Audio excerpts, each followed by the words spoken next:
Somewhere inside Mount Rainier right now, hot sulfuric acid is turning solid rock into clay. That is not a figure of speech. It is a mapped, sampled, published process, and it has been running continuously through the entire 1,000 years this volcano has been quiet. Clay does not hold up mountains. In 2001, a stability study found that the one place on Rainier where enough of that rotten rock sits high enough on a steep enough slope to collapse is a single named bowl on the upper west flank, directly above a valley with a town in it. So the question stops being when Mount Rainier will erupt. It becomes something far less comfortable, and the answer is buried in the rings of trees that died standing up 500 years ago. One thing before we get into it. If you enjoy what we do here at Project Nightwatch, hit like and subscribe so you don't miss any of our nightly debriefs. Drop a comment and tell me where you're watching from. Now let's break this down. Part 1. The year. The forest died. In the late summer of 1507, a forest in western Washington stopped being a forest. The trees did not fall. That is the first strange thing about it, and it is the detail that would matter 500 years later. They were still standing when the mud arrived, and many of them were still standing when it stopped moving. What changed was everything around their trunks. A wall of grey slurry came down the Puyallup Valley, carrying rock, sand, pulverized glacier ice, and the ground-up remains of the mountain's own interior, and it filled the valley floor to a depth of about 30 meters. That is roughly 98 feet. It is taller than a 9-story building. It buried the forest floor, the soil, the roots, the understory, and the lower 30 meters of every tree that did not snap. And then it set.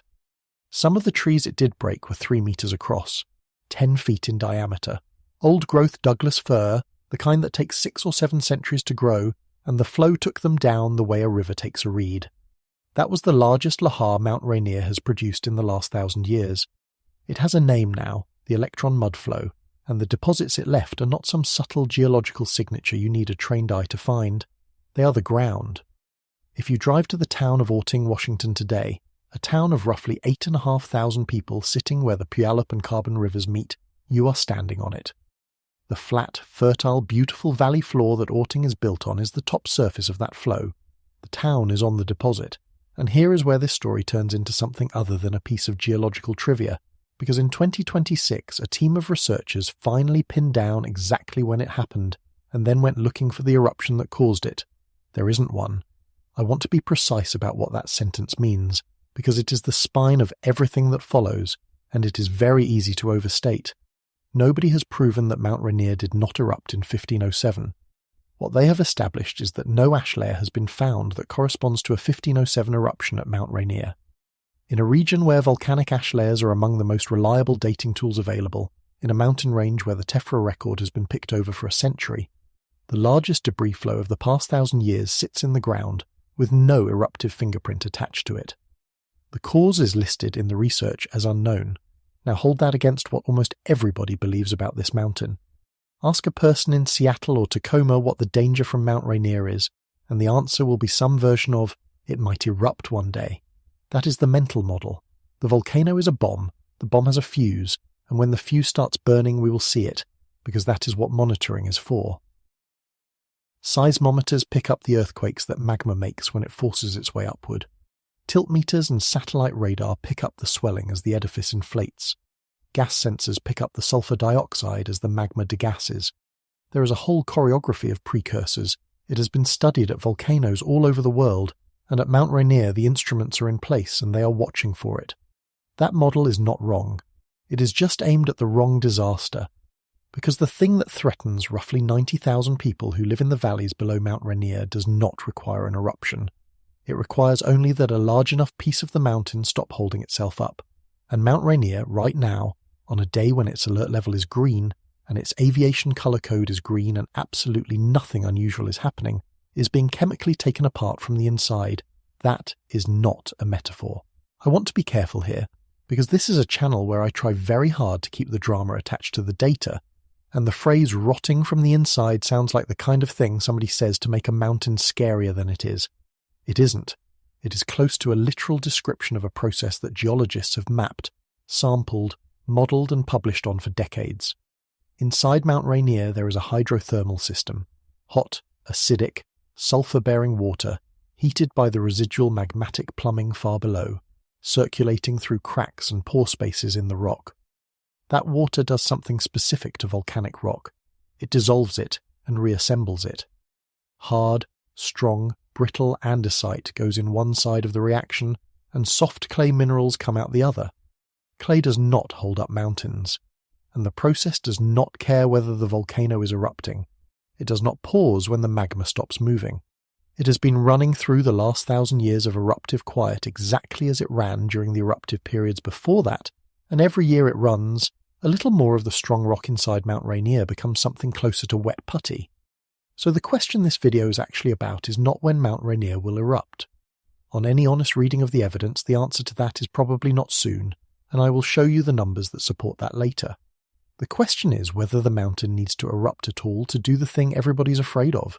And the reason 1507 matters so much is that it is the closest thing we have to a real-world test of that question, and the answer it gives is not comforting. Let me put the mountain itself on the table first, because the scale of it is doing a lot of work in this story, and it is very hard to hold in your head.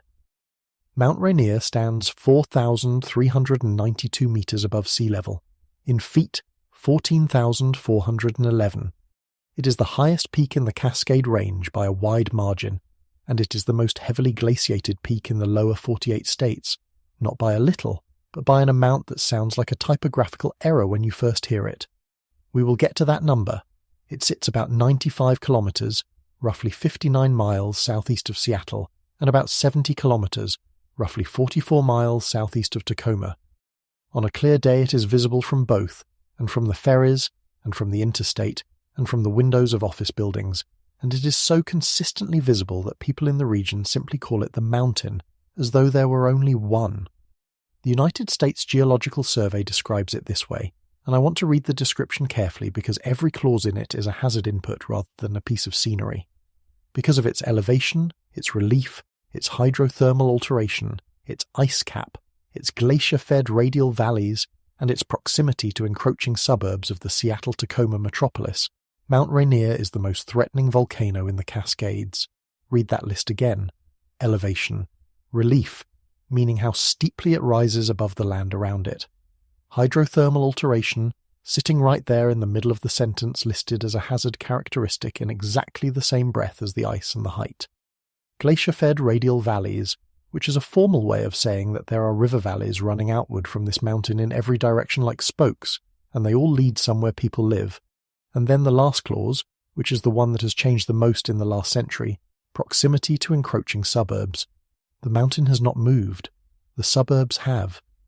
In the 2018 National Volcanic Threat Assessment, the survey scored every volcano in the United States on a 24-factor matrix and produced a ranked list. Mount Rainier came third in the entire country, with an overall threat score of 203. It is one of 4 Washington state volcanoes in the highest category, very high threat, alongside Mount Baker, Glacier Peak and Mount St. Helens, which we looked at in detail in our video from July 24th. And there is one specific superlative in that assessment that belongs to Rainier alone. Of every volcano in the United States, Mount Rainier has the highest number of people living in areas vulnerable to volcanic debris flows. Not the most likely to erupt, not the most active, the most people standing in the path of the mud. So we have a mountain that has not had a confirmed large eruption in roughly 1100 years, sitting at green, quiet by every instrumental measure, and ranked third most dangerous in the country. That gap between how quiet it is and how dangerous it scores is not an error in the ranking. It is the entire point. The ranking is measuring what is downhill, and what is uphill is being converted to clay. Over the next stretch, I am going to walk you through exactly what that conversion does, molecule by molecule and then slope by slope, because the mechanism is genuinely elegant and genuinely nasty, and once you understand it, you will never look at a photograph of that mountain the same way again. Then we are going to go back through the geological record and look at what this mountain has already done to the ground that Tacoma and Kent are built on. And then we're going to come back to 1507, to the buried trees, to the rings inside them, and to the 400-year-old question of what actually let go on that summer day. But before any of that, there is a question I want you to keep in the back of your mind, because it is the one the whole story keeps circling. If the largest mud flow this mountain has produced in 1,000 years left no trace of an eruption behind it. Then what exactly are the sirens in the valley listening for? Part 2. What hydrothermal alteration actually does to rock. Start with the rock the mountain is supposed to be made of. Mount Rainier is built primarily of andesite, a grey, fine-grained volcanic rock that sits in the middle of the compositional range between basalt and rhyolite. It is the characteristic rock of subduction zone volcanoes, which is what the Cascades are, and it has a set of properties that are worth naming precisely because they are the properties the mountain is losing. Fresh andesite is hard. It is strong in compression. It is brittle, meaning it holds its shape right up until it fails rather than deforming slowly. It has high internal friction, which is the technical way of saying that a pile of it resists sliding across itself. And crucially, it is not sticky. Water runs through cracks in andesite and comes out the other side. Now introduce the water. Beneath Mount Rainier there is a magmatic system, not a lake of liquid magma, and I want to head that image off early because it is the single most common misconception about volcanoes, and we have taken it apart before, most thoroughly in our video from July 31st on the crystal mush beneath Yellowstone. What sits under a volcano like this is mostly hot crystalline rock with pockets of melt distributed through it, and it is enormously hot, and that heat has to go somewhere. It goes into groundwater. Rainier has a great deal of groundwater available, for reasons that will become extremely important later. Meltwater from something like 24 glaciers percolates into the fractured upper edifice continuously. It descends, it heats, and on its way it picks up volcanic gases rising from below, which is where the chemistry turns aggressive, because those gases include sulfur compounds. Sulfur dioxide and hydrogen sulfide dissolved in hot water produce sulfuric acid. What is circulating inside the upper part of Mount Rainier is not warm water. It is hot, acidic, sulfur-rich fluid, moving through the pore spaces and fracture networks of the rock at temperatures and pressures that ordinary surface chemistry never reaches. That fluid attacks the minerals in andesite. The feldspars go first, and feldspar is a large fraction of the rock's structural skeleton. Under acidic hydrothermal attack, feldspar breaks down into clay minerals, kaolinite, smectite, and a family of related phyllosilicates. Pyrite forms where sulfur meets iron. Silica gets mobilized and redeposited. Alunite appears where the alteration is most intense and most acidic. The mineralogy varies with temperature, with acidity, with how much fluid has passed through and for how long, and geologists can read that variation like a thermometer, which is how we know as much as we do about a hydrothermal system nobody can see. What matters for our purposes is the mechanical outcome, and the mechanical outcome is severe. Clay minerals have a sheet structure. They are, at the atomic level, stacks of flat layers held together weakly, and those layers slide over one another with very little resistance. That is why clay is slippery when wet, and it is why potters can shape it.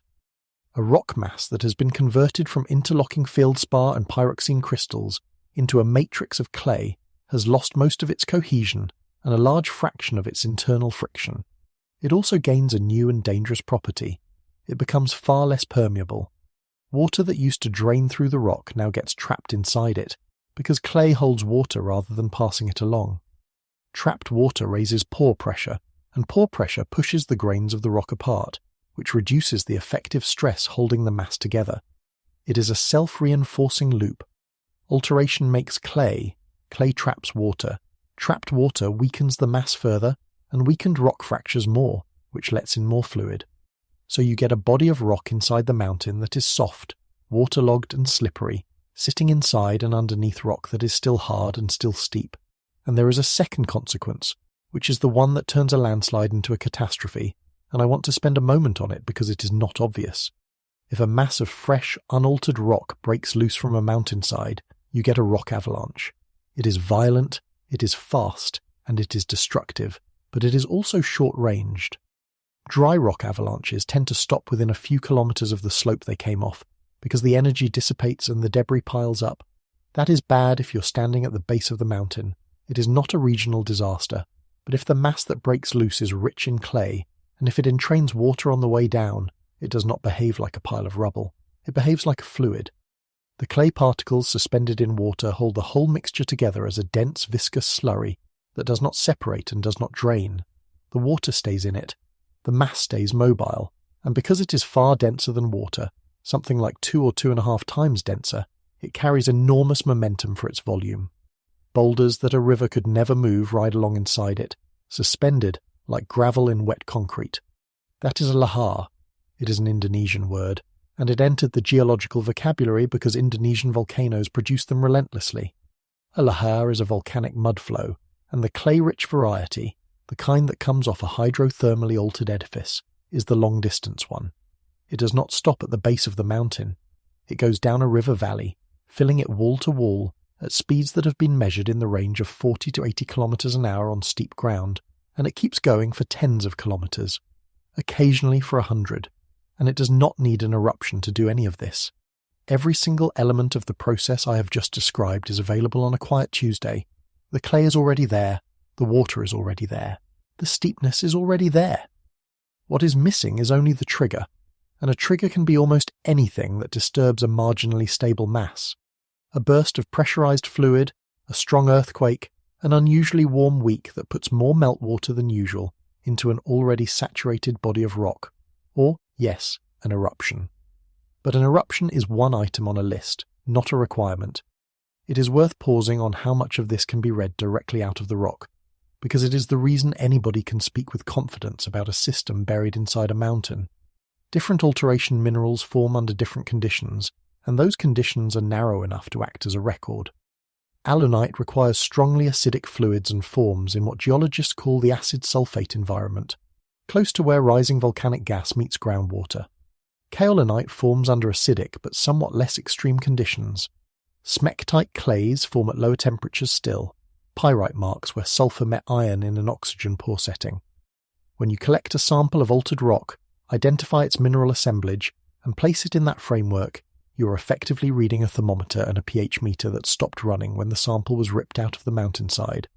Do that across enough samples, from surface outcrops and from the debris of past collapses, and you can reconstruct where the hot acidic core of the system sat, how far it extended, and how deeply it reached into the edifice. That is how a hidden process becomes a mapped one. The mechanical arithmetic underneath all of this is captured by a single idea that engineers use for every slope on Earth, which is the balance between driving force and resisting force. Gravity supplies the driving force, and it scales with the mass sitting above a potential failure surface, and with the steepness of that surface. Resistance comes from two things: cohesion, which is how strongly the material sticks to itself, and internal friction, which is how much the grains resist sliding past one another. Alteration attacks both terms at once. Converting interlocking crystals into stacked clay sheets lowers cohesion, and it lowers the friction angle. Then the low permeability of the resulting clay traps water, pore pressure climbs, and the effective stress across the failure surface drops, which lowers the frictional resistance again. 3 separate reductions on the resisting side of the equation, with nothing whatsoever happening on the driving side. The slope does not have to be loaded for it to become unstable, it only has to be weakened. And there is one more property of a clay-rich flow that deserves attention, because it explains the geography of the disaster rather than its physics. A dense mud flow moving down a river valley does not follow the river's channel the way water does. It fills the valley, wall to wall, and where the channel bends, the flow rides up the outside of the bend and can leave the drainage entirely, spilling into the next valley over. It also carries far more material than the channel can hold, so it deposits as it goes, raising the valley floor behind it and burying whatever was there. The result is not a flood that recedes, it is a permanent change in the elevation of the ground. This is the reframe I want to land before we go any further, because everything else in this video depends on it. A volcano that is only dangerous when it erupts is a volcano that gives warning, because magma moving through the crust is a noisy, detectable process. A volcano that is dangerous because it is decaying does not offer the same courtesy. The decay is silent. It produces no earthquakes of consequence, no measurable inflation, no gas anomaly at the summit that says the west flank has become 40% weaker over the last 2 centuries. It just proceeds. And on Mount Rainier, geologists have done something quite specific with that idea. They did not simply observe that the mountain contains altered rock and note that this is concerning. They asked a much sharper question. Given the actual distribution of weak rock inside this particular mountain, and given the actual shape of its slopes, where exactly on Mount Rainier could a large collapse happen? The answer they got was a single place. Part 3. The only place on the mountain where all 3 conditions meet. In 2001, a paper appeared in the journal Geology with a title that reads like a summary of everything we have just covered: Volcano Collapse Promoted by Hydrothermal Alteration in Edifice Shape, Mount Rainier, Washington. The authors were Mark Reed, Thomas Sisson and Diane Bryan, and what they did was build a stability model of the whole mountain and then interrogate it. The approach is conceptually simple and computationally miserable. You need a three-dimensional representation of the mountain's shape, which you can get from topography. You need a three-dimensional representation of what the mountain is made of and how strong each part of it is, which you get from mapping the alteration at the surface, from sampling the debris of previous collapses to see what was inside, and from the mineralogical thermometry that tells you how deep and how hot each alteration assemblage formed. And then you run slope stability analysis across the entire edifice, asking at every possible failure surface whether the driving forces exceed the resisting ones. What came out is the most important single finding in this story, and I want to state it as precisely as the paper does. Sizable flank collapse, defined as a failure of more than 0.1 cubic kilometers, is promoted by voluminous, weak, hydrothermally altered rock situated high on steep slopes. And those conditions, in combination, exist only on Mount Rainier's upper west slope. 3 ingredients: weak rock, a lot of it, and high up, where it is both steep and where gravity has the most vertical distance to work with. Any one of those on its own is not enough. Altered rock at the base of the mountain is not a collapse hazard because there is nothing above it to drive failure and nowhere for it to fall. A small pocket of clay high on a steep face produces a rockfall, not a sector collapse. Strong rock at high elevation on a steep face is simply a cliff, and cliffs are stable for a very long time. You need all 3 at once, and on Mount Rainier all 3 coincide in exactly one sector. The model's other virtue is that it can be checked. If a stability model of a volcano says a particular sector is the dangerous one, and the geological record shows collapses coming from that sector, the model has earned some credibility. Reed and colleagues noted that their results are consistent with the volcano's Holocene debris flow history, which is to say, with what the mountain has actually done over the last 10,000 years. Now let me put a name and a place to that upper west slope, because it is a real feature you can look at. It is called the Sunset Amphitheatre. It is an enormous steep-walled bowl gouged into the western side of Mount Rainier, high on the mountain, above the head of the Tahoma Glacier. The name is scenic. The geology is not. That head wall exposes some of the most intensely hydrothermally altered rock remaining anywhere on the volcano, and the phrase remaining anywhere on the volcano is doing a great deal of work in that sentence, for a reason we will come to in the next act. The short version, and I'm going to develop it properly later, is this. 5,600 years ago, a colossal collapse removed the intensely altered rock from the summit, from the east flank, and from the interior of the edifice. It took the weak material with it. What survived that event is what sits on the upper west flank now, in the Sunset Amphitheatre area, and the assessment attached to it in the literature is blunt. It presents a continuing collapse hazard. The survey states the practical version of the same conclusion in its public hazard materials. The greatest hazard from lahars generated by landslides is on the west side of the volcano, because the west side contains the largest amount of hydrothermally weakened rock, so the hazard has a compass direction, and the drainages that head on the western and southwestern flanks of Mount Rainier, the ones that would receive whatever comes out of that amphitheatre, are the Puyallup and the Tahoma Creek systems. Follow the Puyallup downstream and you arrive at Orting. Keep following it, and you arrive at the city of Puyallup, and then at the port and the tide flats of Tacoma. Which raises an obvious and important objection. This is a model. Models can be wrong.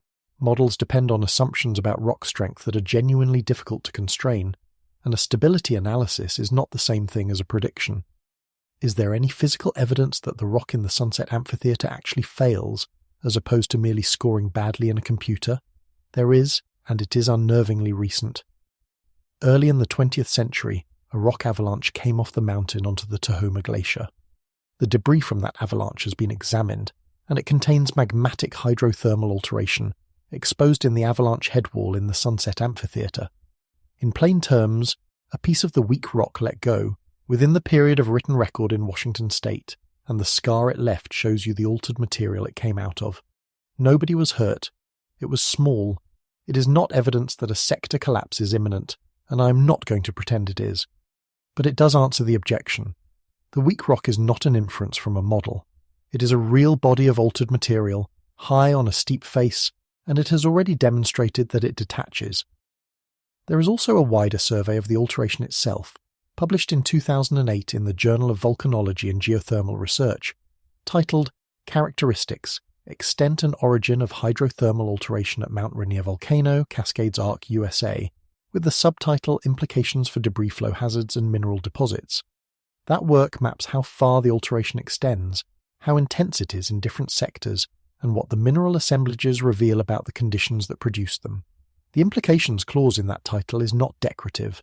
The mapping of alteration and the assessment of debris flow hazard are, at Mount Rainier, the same research program. It is worth being concrete about the threshold in that finding, because 0.1 cubic kilometers sounds abstract. That is 100 million cubic meters of rock. If you spread it a meter deep, it would cover 100 square kilometers. It is the volume at which the modelling stops treating a failure as a local rockfall and starts treating it as a sector collapse, a piece of the mountain rather than a piece of a cliff. And it is worth holding that number in mind for the next act, because the event we are about to look at was roughly 40 times larger than that threshold. The line between rockfall and catastrophe, in the model, sits at 1/40th of what this mountain has already produced once. The geography of what happens next is set by the drainages. Mount Rainier's glaciers feed river systems that radiate outward in every direction, and each one of them is a delivery route. On the northern side, the Carbon River and the White River. On the eastern and southeastern side, the Cowlitz and its tributaries. On the southern side, the Nisqually. And on the western and southwestern side, the Puyallup and Tahoma Creek, which drain the ground directly below the Sunset Amphitheatre.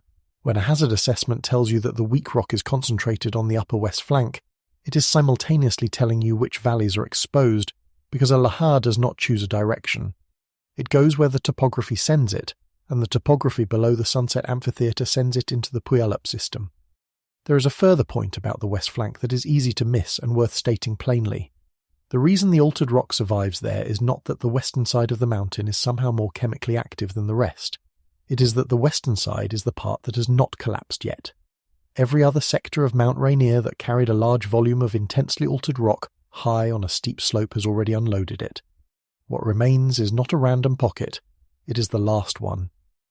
Let me now say what all of this means when you strip the geology out of it. There is a specific named place on Mount Rainier where a large collapse is mechanically favoured. Scientists know where it is. They have modelled it, sampled it, mapped it, and watched a small piece of it come off within the last 100 years or so. The material that would fail is clay-rich, which means that whatever comes out of that amphitheatre will not stop at the foot of the mountain. It will travel, and directly below the exit route, in a valley whose floor is made of the last flow that came down it, there is a town that runs an evacuation drill every single year. But before we get to the people, we need to look at what this mountain is capable of at full scale, because the Sunset Amphitheatre is what is left over. 5,600 years ago, Mount Rainier lost something far larger than that, and the deposit it left behind is the ground beneath two of the fastest growing parts of the Puget Sound region. Part 4. The ice that makes it move. There is one more ingredient to put on the table before we go back in time, and it is the one that visitors photograph. Mount Rainier carries roughly 1 cubic kilometre of snow and ice, distributed across about 24 named glaciers that flow outward and downward from the summit in every direction. The precise figure, measured by ice radar and published by Carolyn Dreger and Paul Kennard in United States Geological Survey, professional paper 1365, is 156.2 billion cubic feet. That number means nothing until you set it beside its neighbours, so here they are from the same study. Mount Hood, in Oregon, holds 12.3 billion cubic feet. The Three Sisters hold 5.6 billion. Mount Shasta, in Northern California, holds 4.7 billion. Add those three together, and you get about 22.6 billion cubic feet. Mount Rainier holds close to 7 times as much ice as those 3 volcanoes combined. That is the fact that gets quoted on postcards, and it is usually presented as a piece of scenic trivia, a way of saying that the mountain is grander than its neighbours. It is not trivia. In the hazard arithmetic of this mountain, the ice is the fuel. Here is why. A debris avalanche made of dry rock is a short-ranged event, as we established earlier. What converts it into a long-ranged, valley-filling, town-burying flow is water, and the water has to come from somewhere in enormous quantity and instantaneously. It cannot come from rainfall, because rainfall arrives too slowly and too diffusely. It cannot come from a river, because the rivers on the upper mountain are small. It comes from the ice. When a mass of rock detaches high on Mount Rainier, it does not fall onto bare ground. It falls onto and through and along a glacier. It shears ice off the bed and carries it. It pulverizes it, and the friction of that violent movement melts a fraction of what it carries almost instantly. The avalanche is therefore mixing itself with water from the moment it begins moving, and if the rock is clay-rich, that mixture is exactly the slurry we described. Dense, viscous, self-sustaining, and capable of running for tens of kilometers. This is why the same volume of collapse produces a much larger disaster at Rainier than it would at, say, Mount Shasta. Rainier does not just have more ice than the other Cascade volcanoes. It has more ice than all of them put together several times over, sitting directly on top of the weakest rock in the range, above valleys that lead to a metropolitan area. There is a second, subtler role the ice plays, and the researchers who dated the electron mudflow raise it directly, so I will flag it now and return to it in Act 3. Meltwater does not only fuel the flow once it has started, it also helps to destabilize the rock beforehand. Water infiltrating a body of altered, low permeability rock raises the pressure in its pore spaces, and elevated pore pressure reduces the effective stress that holds a slope together. A mass of clay-rich rock that is stable in April, when it is frozen and drained, is not necessarily stable in late August after a long melt season has pushed water into it.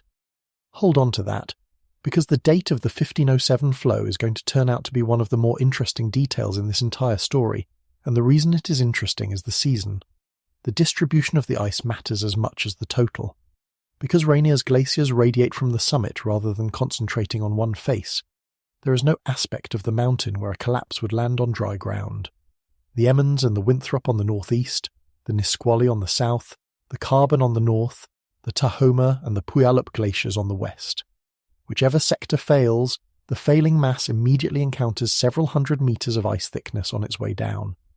That is a structural feature of this volcano that most Cascade peaks simply do not share, and it removes the one scenario in which a large collapse at Rainier stays a local event.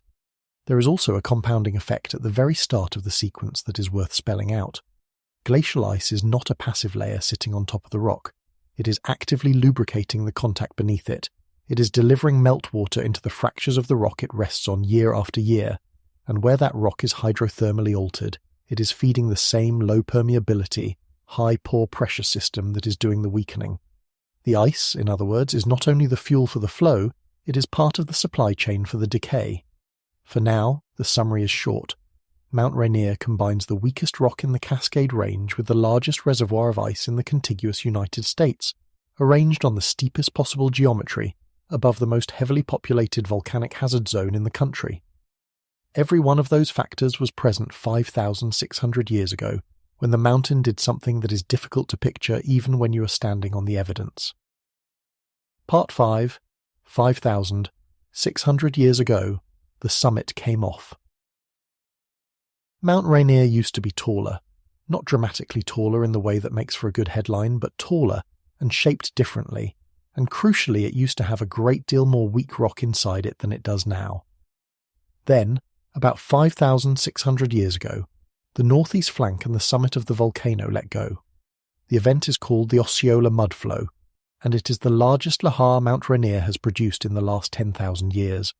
Its volume is cited in the literature at 3.8 cubic kilometers, and in some United States Geological Survey summaries at 4 cubic kilometers.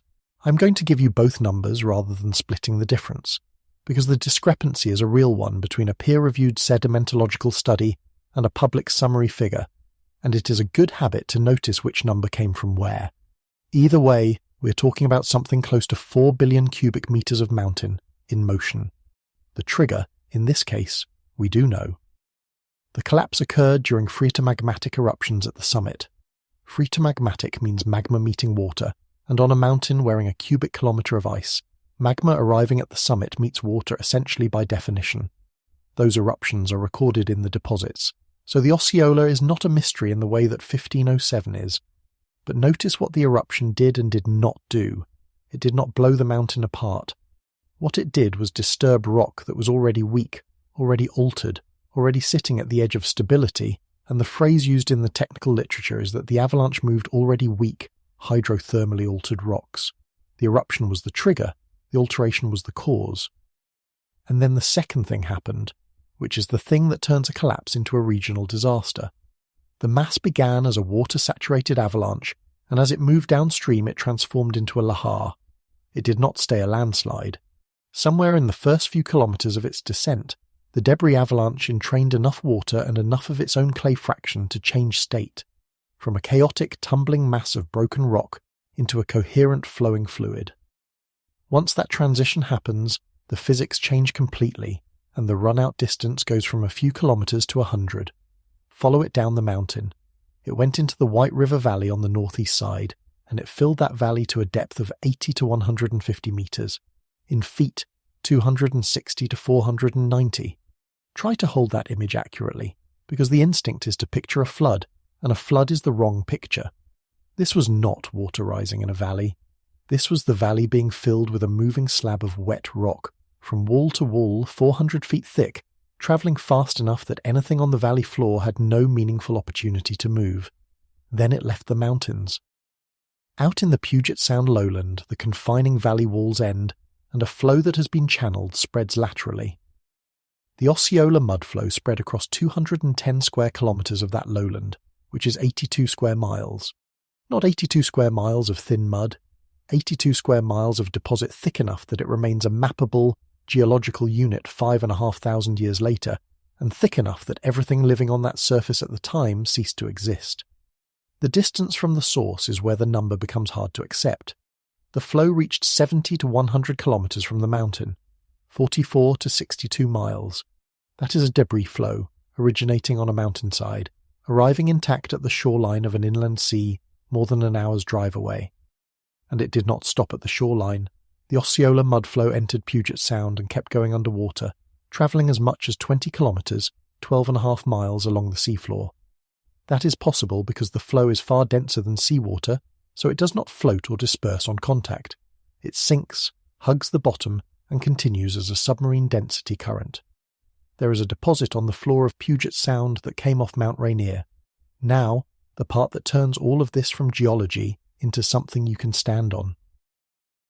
The Osceola mudflow reached the present-day site of Tacoma, and it reached the Seattle suburb of Kent. Those are not approximations of a direction. Those are the specific communities whose ground surface in part is made of this event. The Kent Valley, one of the most concentrated warehouse, logistics and light industrial corridors in the Pacific Northwest, sits on Osceola deposits. Tacoma's low ground does too. When a hazard map for Mount Rainier extends a coloured zone down through the river valleys and into the industrial flats of the South Sound, that zone is not a speculative projection. It is a map of where the mud has already been, and the mountain itself was left with a wound. When the northeast flank and summit came off, they left behind a horseshoe-shaped crater open toward the northeast. If that geometry sounds familiar, it should. It is the same shape and the same kind of feature that Mount St. Helens produced on the 18th of May 1980, when its north flank failed and left an amphitheatre open to the north. Rainier did the St. Helens thing 5,500 years before St. Helens did, at a larger scale, and then it did something St. Helens has only begun to do. It rebuilt. Over the following millennia, continued eruptions filled that horseshoe scar and reconstructed a summit cone inside it. The peak that you photograph today, the symmetrical white dome that appears on Washington state license plates, is younger than the collapse. It is a reconstruction, built on top of the failure surface of the last catastrophe, and it is steep and young and made of material that has been sitting in a hydrothermal system ever since it was emplaced. The primary description of all this comes from a 1997 paper by James Vallance and Kevin Scott in the Geological Society of America Bulletin, Volume 109, Number 2, page 143, titled The Osceola Mudflow from Mount Rainier, Sedimentology and Hazard Implications of a Huge Clay-Rich Debris Flow. Note the two words in the middle of that subtitle, clay-rich. Everything we established about hydrothermal alteration in the first act is sitting in the title of the paper that describes the largest event in this mountain's recent history. It is worth spending a moment on how anyone knows the flow behaved this way, because the evidence is in the sediment and the sediment is unusually talkative. A river deposit is sorted. Moving water separates material by size, dropping the boulders first and carrying the sand and silt further, so a river leaves layers, and those layers are graded. A debris flow deposit is the opposite. It is unsorted and structureless, with cobbles and boulders floating in a matrix of mud, because the flow was dense enough to carry everything at once and stopped everything at once. You can stand at an exposure and tell immediately which one you are looking at. The Osceola deposit is unsorted, it is clay-rich, and its clay fraction is disproportionately made of the alteration minerals that form in a hydrothermal system rather than the clays you would get from ordinary weathering. The rock in that deposit was rotted before it moved. The transformation from avalanche to lahar deserves a step-by-step walkthrough, because it is the hinge of the whole event. In the first seconds, a mass of altered rock detaches high on the northeast side and begins to accelerate down a steep slope. It is, at that moment, a debris avalanche, broken rock, moving fast, behaving as a granular flow. Within the first kilometre it is on ice, and it starts shearing off and incorporating glacier. Friction and impact melt some of that ice. The proportion of water inside the mass rises. At the same time, the mass is grinding itself finer, and its clay fraction is being liberated into the water. At some threshold, the mixture stops behaving as rock with water in it, and starts behaving as a fluid with rock in it. The internal friction that was slowing the granular flow collapses, and from that point on the mass is a lahar, and it will run until the valley opens out and the slope flattens enough for the material to begin dropping out of suspension. The speed is the part that removes any possibility of response. Debris flows of this kind have been measured in the range of tens of kilometers per hour in confined channels, faster where the gradient steepens, and a flow of Osceola dimensions in a valley 80 to 150 meters deep is not something that can be outrun, outdriven, or in most cases even seen coming, because it arrives around a bend already filling the valley. Which brings us to the consequence of the Osceola that matters most for the situation today, and it is not the deposit. It is what the collapse removed. Part 6. Where the Osceola stopped and what is built there now. The intensely altered rock inside Mount Rainier was concentrated in the summit region, the east flank and the edifice interior. The Osceola collapse took it, almost all of it. That is a genuinely important and slightly counterintuitive fact, so let me sit on it for a moment. A collapse of this kind is, in a strict mechanical sense, a self-correcting event. The mountain had a structural weakness, the weakness failed, and the failed material left. What remained afterwards was, on average, stronger than what had been there before, because the weakest fraction had just departed down the White River Valley. If that were the whole story, Mount Rainier would be a substantially safer mountain today than it was 6,000 years ago, and in one specific sense it is. The summit and east flank no longer host the enormous reservoir of clay that produced the largest lahar of the Holocene. But the collapse was directional. It removed the altered rock from the sectors that failed. It did not remove the altered rock from the sector that did not. What survived, and what remains today, sits on the upper west flank, in the Sunset Amphitheatre area, and the assessment attached to it is that it presents a continuing collapse hazard. That is the link between the two halves of this story. The Sunset Amphitheatre is not a new problem that developed recently. It is the leftover. It is the piece of the old, weak, chemically dismantled interior of Mount Rainier that the Osceola collapse happened not to be pointed at, and it has been sitting there on the steepest possible geometry, being further altered, for 5,500 years since. There is a second consequence of the Osceola that is easy to skip past and worth holding on to. The mountain rebuilt itself into the scar. That reconstruction was not neutral. It emplaced fresh volcanic material inside a horseshoe-shaped void on top of a surface that had already failed once, and it did so in a setting saturated with hydrothermal fluid. Everything the mountain has built since the Osceola has been under chemical attack from the moment it cooled. The summit cone is younger than the collapse, but younger does not mean stronger, and in a hydrothermal system age is measured in exposure rather than in years. And notice the asymmetry that this leaves behind. The strongest part of Mount Rainier today is, broadly, the part that failed and got replaced. The weakest part is the part that never failed. That inversion is not intuitive, because the ordinary assumption about a mountain is that the part which has already collapsed is the dangerous part, and the part that has stood for millennia is the safe one. On a hydrothermally altered volcano, the logic runs backwards. Standing for millennia is not evidence of strength. It is evidence of undisturbed decay. Now let me take you back down to the lowland, because there is a question hanging over this section that deserves a direct answer. If the Osceola deposit is that extensive, and if it reached the ground beneath Tacoma and Kent, why is anybody living there? The honest answer is not stupidity, and it is not ignorance, and I think it is worth defending the people who live in these valleys rather than treating them as a punchline. The answer is that lahar deposits make outstanding land. Think about what a valley looks like before a lahar and after one. Before, a river-cut valley floor, uneven, with terraces and old channels and steep banks and rocky ground. After, a flat, level, thick blanket of fine-grained sediment, well drained on top, with a river that has re-established a single clean channel through the middle of it. Mudflow deposits are flat, and flat land in a mountainous region is scarce and valuable. They are also mineral-rich and agriculturally productive. The Puyallup Valley became one of the great agricultural districts of western Washington, precisely because it is floored with volcanic sediment, and the towns that grew up there grew up on farmland. Then the region's economy changed, and flat, well-drained, level ground near a port and near interstate highways became the most valuable industrial real estate in the state. The Kent Valley did not become a warehouse corridor by accident. It became one because the Osceola mudflow left it perfectly graded. So the deposits attract settlement. That is the deep structural problem here, and it is the reason the exposure figures keep rising rather than falling. Every generation that passes without an event adds people to the surface that records the last one. The hazard is not being encroached upon by people who do not know. It is being encroached upon because the hazard, once it has passed, leaves behind exactly the terrain that human beings most want to build on. And there is a time horizon problem stacked on top of that.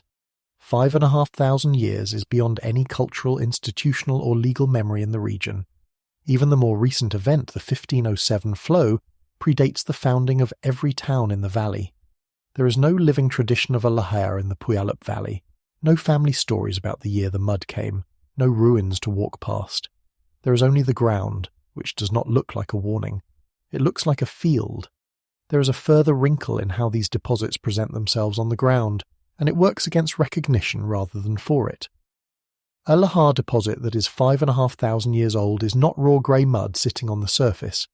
It has had 5,500 years of soil development, forest growth, agriculture, river reworking and construction on top of it.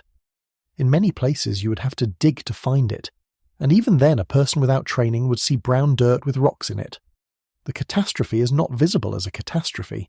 It is visible as topsoil. That is worth holding beside the way hazard maps get received publicly, because the maps are often treated as speculative, as though a coloured zone on a planning document represents somebody's worst-case guess. It does not. The boundaries on a Mount Rainier lahar hazard map are drawn substantially from where the deposits actually are. Geologists went out, cored and trenched and mapped the sediment, and drew a line at its edge. The zone is a record of where the mud stopped, not a prediction of where it might go. If anything, the criticism should run in the other direction, because the largest events are the ones whose margins are hardest to trace, having been most thoroughly eroded and buried, and the upper bound of the hazard is therefore the least well-constrained part of the picture. The population arithmetic on that ground has changed faster in the last 70 years than in the preceding 5,000. The valleys south and east of Seattle absorbed a large share of the region's post-war growth, and then absorbed a second wave as the technology economy pushed housing demand outward from the urban core. Farmland became subdivisions. Subdivisions became towns. Warehouse districts filled the flats, and every acre of that development happened on the flattest, most convenient ground available, which is to say on the deposit. I want to draw one more line before we leave the Osceola, because it connects back to where we started. The Osceola happened during an eruption. It had a visible, unambiguous, recorded volcanic trigger, and if every Rainier collapse worked that way, then a monitoring network built to detect eruptions would be entirely adequate to the task. Watch for the eruption, sound the alarm, and the lahar that follows is not a surprise.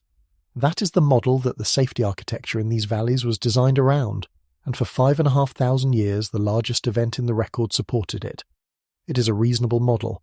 It is the model that works at most volcanoes, most of the time, and it is the reason the instruments on Mount Rainier are configured the way they are. Seismometers to catch magma moving, deformation monitoring to catch the edifice inflating, gas measurements to catch the system degassing. Every one of those instruments is designed to detect a volcano waking up, and every one of them is well suited to the job. Then somebody dated the second largest event, and the model developed a problem. Part 7. The West Flank Precedent. Before we get to 1507, there is one more event in the record that deserves attention, because it is the one that tells us the Sunset Amphitheatre is not merely a theoretical hazard. Roughly 2,500 to 2,600 years ago, Mount Rainier produced the Round Pass mudflow. It began, in the language of the literature, as a sector collapse of hydrothermally altered rock from the Sunset Amphitheatre and the Tahoma Glacier headwall on Mount Rainier's west flank. Read that description against everything we covered in Act 1 and see how precisely it matches. The source is the Sunset Amphitheatre. The material is hydrothermally altered rock. The failure mode is a sector collapse rather than a rockfall. The flank is the west flank. This is not an analogous event on a different volcano that we are borrowing for illustration. It is the same source area on the same mountain, doing the exact thing the modelling says that source area is mechanically favoured to do. The timing places it early in what geologists call the Summerland eruptive period, an interval of clustered activity running from roughly 2,600 to 2,200 years ago that also produced the youngest lava effusion from the volcano. So the Round Pass mudflow, like the Osceola, occurred against an eruptive backdrop. 2 for 2, at this point in the story, for collapses accompanied by volcanic activity. But notice what the Round Pass event establishes independently of its trigger. The upper west flank has already unloaded once since the Osceola. The reservoir of weak rock that survived the 5,600-year-old collapse has not simply been sitting there untouched. It has failed at least once more, at sector scale, and the deposit from that failure is mapped and dated. Then add the 20th century rock avalanche onto the Tahoma Glacier, the one whose headwall exposes magmatic hydrothermal alteration in the Sunset Amphitheatre. That is a third event from the same source region, tiny by comparison, well within the era of written records in Washington state, and it demonstrates that the process is ongoing rather than historical. The Summerland eruptive period is worth a sentence of its own, because it is the last time this mountain was properly busy.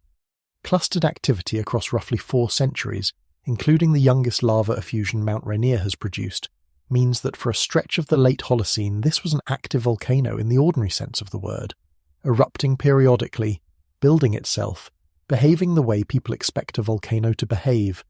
Everything since has been quieter. The most recent large eruptions in the record site at roughly 1100 and roughly 2,300 years ago, which means the mountain has now gone about a millennium without one. A millennium of eruptive quiet sounds reassuring, and in one narrow sense it is. But run it through the mechanism we established in the first act and it reads differently. The hydrothermal system does not shut down when the eruptions stop. Heat continues to leak upward from the magmatic system. Meltwater continues to descend into the fractured edifice. Acidic fluid continues to circulate, and feldspar continues to become clay. 1,000 years of eruptive quiet is 1,000 years of uninterrupted alteration, and the material it has been working on is the last large body of weak rock left on the mountain, sitting on its steepest face. So the west flank has a track record.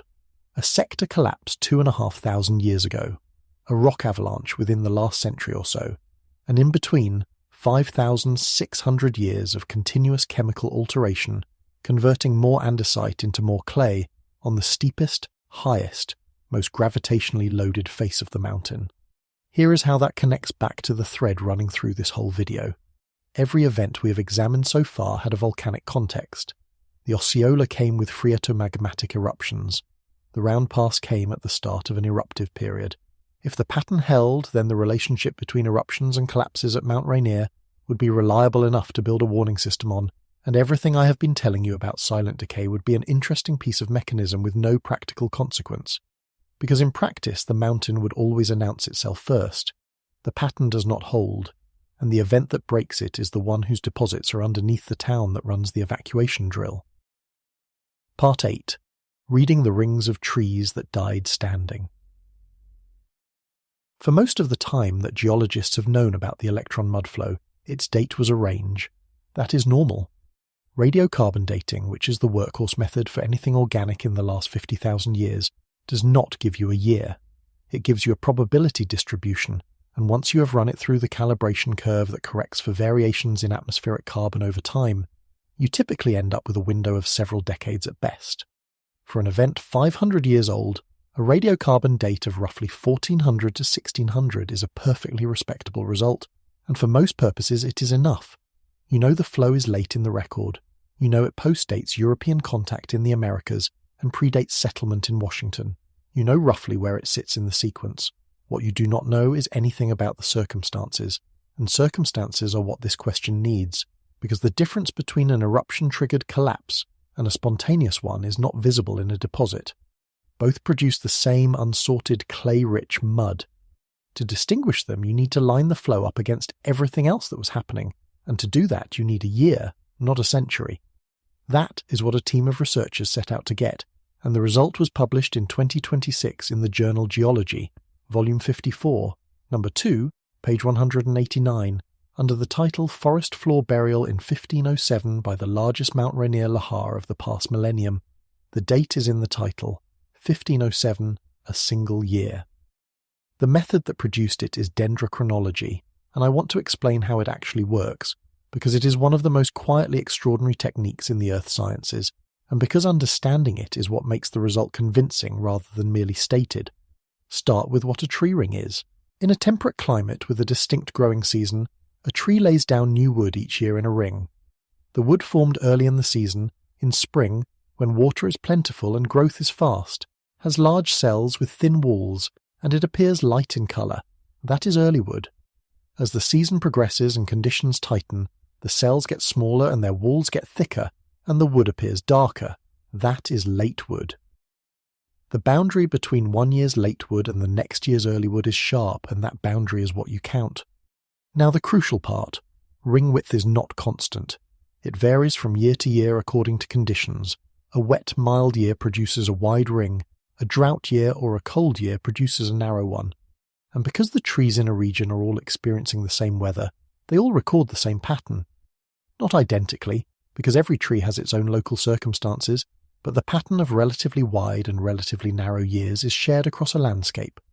That shared pattern is a signature, and it is effectively unique.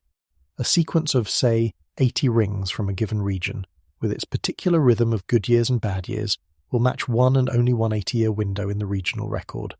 It functions like a barcode, which means that if you have a master chronology for a region, a continuous ring-width sequence assembled from living trees, from older trees, from timbers in old buildings, from logs preserved in bogs, extending centuries into the past, then you can take a piece of wood of unknown age, measure its rings, and slide its pattern along the master until it locks into place.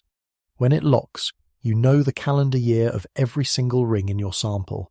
That is cross-dating, and when it works, it does not give you a range, it gives you a year. Here is how it was applied at Mount Rainier. The electron mudflow buried a standing forest, and burial in fine-grained, waterlogged sediment is a remarkably good preservative. Wood that is permanently saturated and sealed from oxygen does not rot the way wood in the open does. So the lower trunks of those trees, the parts entombed in 30 metres of mud, survived. Their outermost rings are the last years the trees were alive. The researchers took ring sequences from those buried trees and cross-dated them, and the chronologies they matched against were Douglas fir chronologies from low-elevation sites, particularly from Vancouver Island in British Columbia. That detail is worth pausing on, because it tells you something about how far the shared climate signal reaches. Vancouver Island is a considerable distance north of the Puyallup Valley, across an international border and a substantial body of water, and yet the year-to-year rhythm of growing conditions is coherent enough between the two that trees in one place can date trees in the other. Douglas fir is a good choice of species for this work, and not by accident. It is long-lived, it is abundant across the region, it is sensitive enough to year-to-year climate variation to produce a strong ring-width signal, and it does not tend toward the growth anomalies that make some species difficult to cross-date. A regional Douglas fir chronology assembled from many trees at many sites averages out the individual quirks, so that what remains is the climate signal shared by all of them. That average sequence is the master, and the more trees that go into it, the more confident the match. The reason low elevation sites matter is subtler. Trees at high elevation and trees at low elevation are limited by different things. A tree near the alpine tree line is usually limited by temperature and by the length of the growing season, so its rings record how warm the summer was. A tree in a lowland valley is more often limited by summer moisture, so its rings record how dry the year was. If you want to date wood from a lowland valley floor, you want to match it against other lowland wood, because the two are responding to the same limiting factor and will therefore share the same rhythm. The material itself is what makes any of this possible, and it is worth picturing properly. When the flow arrived, it did not sweep the forest away. It came in among the trunks, filled the space between them, rose 30 meters, and stopped. The trees that survived the impact were left standing with their lower 30 meters encased in mud, and then they died, because a tree buried to that depth cannot exchange gas through its roots and cannot survive the burial of its root collar. What is preserved today is a forest that was killed in place, standing up, and then sealed. That is why the researchers describe the event as a forest floor burial rather than a forest destruction, and it is why there was anything left to date. A flow that had knocked everything down and carried it away would have left transported logs, and transported logs are far less useful, because you cannot be certain where they came from or when they were killed relative to when they were moved. Trees killed in place, still rooted with their outermost rings intact, give you the date of the burial itself.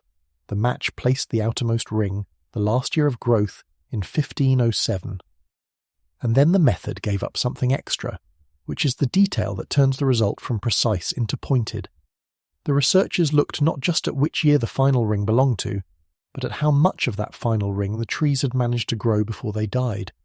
What they found was late wood formation in the final rings. Work through what that means. Early wood forms in spring, late wood forms later in the growing season. If a tree dies in early spring, its final ring is a thin band of early wood and nothing else.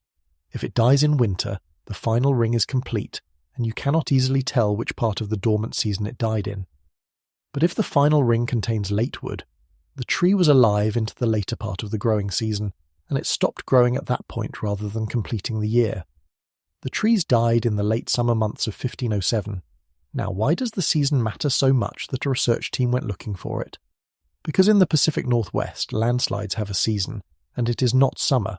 Slope failures in this region cluster in the wet months. That is not a subtlety, it is one of the most robust patterns in regional geotechnical practice. Autumn and winter storms deliver enormous quantities of rain over days or weeks. Water infiltrates the ground, pore pressures rise, and slopes that stood all summer come apart in November. If you were told that a large landslide had occurred somewhere in western Washington and given no other information, the single best guess for the trigger would be a heavy rainfall event, and the single best guess for the season would be winter. Summers here are dry, reliably, characteristically dry. The regional climate delivers most of its precipitation in the cool half of the year, and late summer is the driest part of the annual cycle. So the season of the electron mud flow effectively removes the most ordinary explanation available. This was not a rainstorm. It happened at the time of year when a rainstorm large enough to destabilize the upper flank of a 14,000-foot volcano is least likely to occur, and the researchers say so directly. Because summers in the region are usually dry, the summer timing helps rule out a big rainstorm event as the cause. That single elimination is what makes the rest of this section necessary. Take away rainfall, and every remaining candidate is either volcanic or hydrothermal or seismic.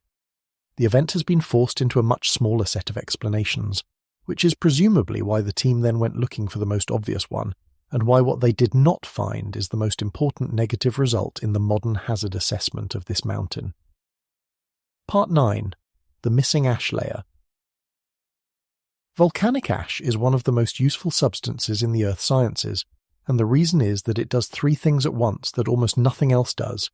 It is emplaced instantaneously across a wide area from a single identifiable event.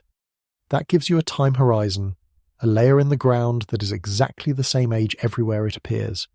It is chemically distinctive, because the glass shards in an ash fall carry the geochemical fingerprint of the magma that produced them, which means a layer found in one place can be matched to a layer found somewhere else, and both can be traced back to a specific volcano and often to a specific eruption. and it preserves well because glass shards are durable and because ash falls tend to be buried and sealed by whatever accumulates on top of them. The study of these layers has its own name, tephrochronology, and in a volcanic arc it is close to indispensable. In the Cascades in particular, tephra layers are the connective tissue of the entire late Holocene record. The Mazama ash from the eruption that created Crater Lake is found across enormous areas of the Pacific Northwest and functions as a regional marker horizon. The 1980 Mount St. Helens ash is a modern equivalent. Layers from Rainier's own eruptive periods are mapped, dated and correlated.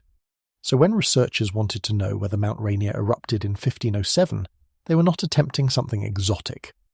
They were asking a routine question of a well-developed record, in a region where the tephra sequence has been studied intensively for the better part of a century, on a mountain whose eruptive deposits have been specifically catalogued. The answer, stated plainly in the research summary, is this: no ash layer has been found that would correspond to a 1507 eruption at Mount Rainier, and the consequence follows immediately. What caused the electron mudflow is unknown. I want to handle this carefully, because it is the single most important claim in the video, and because negative evidence is the easiest kind of evidence to overstate. Let me be exact about what has and has not been established. It has not been established that Mount Rainier did not erupt in 1507. Absence of evidence is not proof of absence, and there are perfectly ordinary ways for a small eruption to leave no preserved tephra. A very small explosive event produces very little ash. Ash falls in a plume that is steered by the wind at the time, so a modest eruption can distribute its entire output over a narrow corridor that nobody has happened to sample. Thin ash layers get destroyed by bioturbation, by root growth, by soil mixing, by erosion. And on a mountain wearing that much ice, a small ash fall onto glacier surfaces is simply removed as the glaciers flow and melt. So the missing layer is not a proof. What it is a significant failure of the most obvious hypothesis to produce the evidence it should have produced. It is also worth understanding how thoroughly this kind of search can be conducted now, because the technique has become considerably more sensitive than it was a few decades ago. Tephra hunting used to mean looking for a visible band of ash in an exposure. It no longer does. The modern approach also looks for cryptotephra, shard concentrations far too sparse to see with the naked eye, extracted from sediment cores by density separation and counted under a microscope, and then chemically fingerprinted shard by shard with an electron microprobe.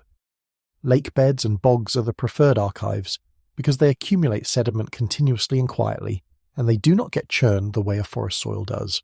A single lake core can carry a legible record of every ashfall that reached that basin for thousands of years, including ones that deposited a layer thinner than a sheet of paper. That is the standard against which the absence should be judged. The question is not whether somebody walked a road cut and failed to notice a grey band. It is whether the regional record, including the archives that preserve even trace deposits, contains a Rainier signal at the right depth. On the current evidence it does not, and the contrast with the Osceola sharpens the point. The Osceola's eruptive context is not inferred from circumstance. It is recorded in deposits as phreatomagmatic activity at the summit. When this mountain erupts and collapses in the same event, the eruption leaves its own signature alongside the debris. That is precisely what the 1507 event is missing, and the significant scales with the size of the event we are trying to explain. This was not a modest debris flow. This was the largest lahar Mount Rainier has produced in 1,000 years, a flow that buried a forest 30 meters deep and destroyed trees 3 meters across and travelled far enough to become the ground surface of a valley. If an eruption had been large enough to mobilize that, in the way that phreatomagmatic eruptions mobilize the Osceola, then it should have been large enough to leave a tephra deposit that 5 centuries of geological time and a century of geological study would have turned up somewhere. It did not. Now stack that against everything the first half of this video established, because this is where the argument closes. We know the mountain contains a body of hydrothermally altered rock high on a steep slope. We know that body is on the upper west flank, in the Sunset Amphitheatre, and that it is the last such body remaining after the Osceola stripped the others. We know from stability modelling that this is the only place on the volcano where the conditions for a sizable collapse coincide. We know that the Sunset Amphitheatre has already produced a sector collapse once since the Osceola, in the Round Pass mudflow. We know the mechanism does not require an eruption, because clay does not need magma in order to be weak, and gravity does not need permission, and now we have an event, the most recent large one, with no eruption attached to it. That is not proof that the electron mudflow was a spontaneous collapse of altered rock, but it is the closest thing the record offers to a demonstration that this mountain can produce a catastrophic lahar without giving the kind of warning that a monitoring network is built to detect. And it happened 519 years ago, which in the life of a volcano is essentially last week. Consider what this does to the safety logic in the valley. If every large lahar comes with an eruption, then the sequence of events for the people living downstream is legible. Instruments detect precursors over days or weeks. Scientists raise the alert level. Officials have time to move from planning to action. The lahar, when it comes, is the last step in a process that everybody has been watching. That is roughly what happened at Mount St. Helens in 1980, and it is why the death toll there, in a catastrophic lateral blast on a summer Sunday, was measured in dozens rather than thousands. If a large lahar can begin with no eruption at all, then that entire sequence collapses to a single step. There is no alert level to raise, because nothing has changed at the summit. There is no scientific advisory, because there is nothing to advise about. The first indication that anything is wrong is the flow itself, already moving, already in the valley. Everything downstream of that point is a race against a clock that started without a countdown. And there is a second-order effect that deserves naming, because it is about human behavior rather than geology. A hazard that announces itself allows for graduated response. Alert levels can go up, and people can be moved in stages, and the population has time to absorb the idea that something is happening before it has to act on it. A hazard that does not announce itself has to be handled entirely in advance, through planning, drilling, and habit, because there will be no interval in which to think. Those are two completely different problems in emergency management, and the second one is much harder, because it depends on people having rehearsed a response to something that has never happened to them and that they have no reason to expect on the day it occurs. It is also worth saying what the word unknown does inside a hazard assessment, because it is not a shrug. An unidentified trigger is not the same as an unbounded one. Everyone involved knows the size of the flow, its source area, its run-out, its deposit, and its date. What is missing is one link in the causal chain, and that missing link happens to be the link that determines whether the event is forecastable. Hazard planning can proceed perfectly well without it, because the inundation zones do not depend on why the flow started. What cannot proceed is warning, because warning is entirely a question of what precedes the event, and that is exactly the part nobody can name. There is a version of that problem that will be familiar to anyone who has followed how volcanic alert levels work. An alert level is a statement about the state of a volcano relative to its own baseline. Green means nothing unusual is being observed. That is a true and honest statement about Mount Rainier today, and it will very likely be a true and honest statement about Mount Rainier on the day before, whatever happens next, if whatever happens next is a collapse of the kind that 1507 appears to have been. Green is not a promise, it is a description of the instrument readings. Before we go down into the valley and look at that clock in detail, there is one more thing to do here, which is to take seriously the question of what actually did it. Because unknown is not the same as unexplained, and the researchers did not simply throw up their hands, they named suspects. Part 10. 3 suspects. No verdict. 3 possible triggers are listed for the electron mudflow, and each one deserves to be taken on its own terms, because they have very different implications for what happens next time. The first is an eruption so small that its tephra is not preserved. This is the conservative option, and it is the one that would leave the existing hazard model intact. Under this scenario, Mount Rainier did erupt in 1507, but only slightly. A minor explosive event at or near the summit, producing a small volume of ash that either fell in a narrow corridor nobody has sampled, or landed on ice and was carried away, or was thin enough to be erased by soil processes over 5 centuries. The eruption disturbed already weak rock on the upper west flank, and the flank failed. There is a version of this that requires even less. A volcano does not have to erupt magma to disturb its own edifice. It can vent steam. It can push a pulse of hot fluid into a fracture network. Any of that could nudge a marginally stable mass without leaving a deposit anybody would recognize 500 years later. The awkwardness of this hypothesis is that it is unfalsifiable in a slightly unsatisfying way. Any missing evidence can be explained by saying the event was too small to leave evidence. That does not make it wrong. It makes it a hypothesis that cannot currently be tested, which is a different problem and an honest treatment has to say so. The second candidate is a hydrothermal explosion. This one deserves the most attention, because it is the option in which the mechanism we have spent this entire video on becomes both the cause and the trigger. A hydrothermal explosion is what happens when water trapped inside hot rock flashes to steam. Water expands by a factor of well over 1,000 when it converts from liquid to vapour at atmospheric pressure, and if that conversion happens inside a confined space, the pressure rise is violent and abrupt. Inside a volcano, the confinement is provided by the rock itself, and the trigger for the flash is usually a sudden drop in pressure, caused by a crack propagating, or by a small landslide removing overburden, or by a shift in the plumbing that lets a pressurized pocket vent upward. Notice how well this fits the specific conditions on Rainier's upper west flank. Alteration produces clay. Clay has low permeability. Low permeability traps fluid. Trapped fluid in a hot system is pressurized fluid. The alteration process is, in effect, manufacturing sealed pockets of hot, pressurized water inside a body of rock that is simultaneously being weakened. That is the arrangement of a boiler with corroding walls, and a hydrothermal explosion requires no new magma. Nothing has to arrive from below. The heat is already there, the water is already there, and the seal is a product of the same chemistry that is doing the structural damage, which means that this trigger, if it is the right one, produces essentially no precursor sequence of the kind that eruption monitoring is designed to catch. There is no rising magma to generate a swarm of deepening earthquakes. There is no inflation. There is, at most, a change in the behavior of a hydrothermal system that nobody can observe directly, because it is inside the mountain. Hydrothermal explosions are not hypothetical events invented for this problem. They occur at hydrothermal systems around the world. They excavate craters ranging from a few meters to well over a kilometer across. And at the crystal mush system we examined on July 31st, they are considered one of the more likely near-term hazards, regardless of what the magma is doing. What makes the Rainier case distinctive is not the explosion itself, it is the geometry. At most hydrothermal fields, the explosion happens on flat or gently sloping ground, and the consequence is a crater and a local blast. At Rainier, the same event would occur on a steep face, thousands of meters above the surrounding country, inside a body of rock that is already close to its stability limit, with a cubic kilometer of ice in the immediate vicinity. The explosion would not be the disaster. It would be the push. There is a diagnostic problem attached to this suspect too.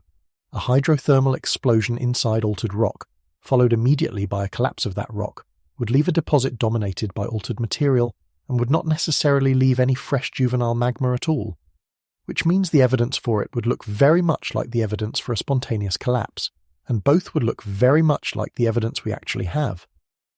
The third candidate is an earthquake. The Pacific Northwest has no shortage of these. The Cascadia subduction zone runs offshore for something like 1,000 kilometers from northern California to Vancouver Island, and it is capable of producing great earthquakes with minutes of strong shaking. Mount Rainier sits well within the zone that would experience that shaking. Subject a body of clay-rich, waterlogged rock on a steep slope to 2 or 3 minutes of ground motion, and you have a plausible collapse mechanism. The shaking raises pore pressures, breaks whatever cohesion remains, and provides the acceleration that turns a marginally stable mass into a moving one.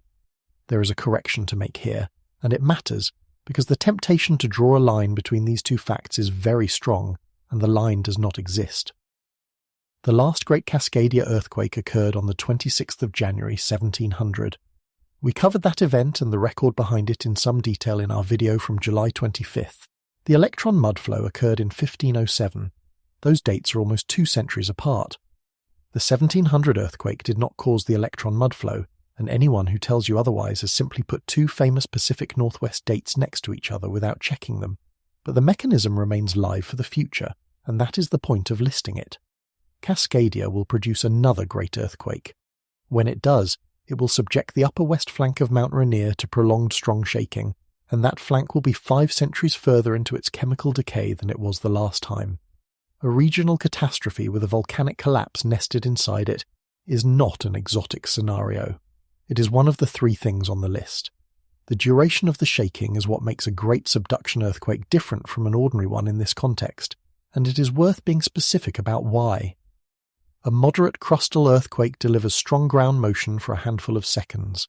A great megathrust rupture delivers it for minutes, because the fault is tearing along hundreds of kilometres, and each segment adds its own contribution to the shaking at any given site.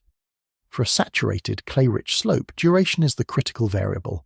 Each cycle of shaking momentarily raises pore pressure, and momentarily reduces the friction holding the mass together, and a slope that survives 10 seconds of that may not survive 200. The failure is cumulative. Add to that the fact that Cascadia's great earthquakes are not rare in geological terms, and the scenario stops being a curiosity.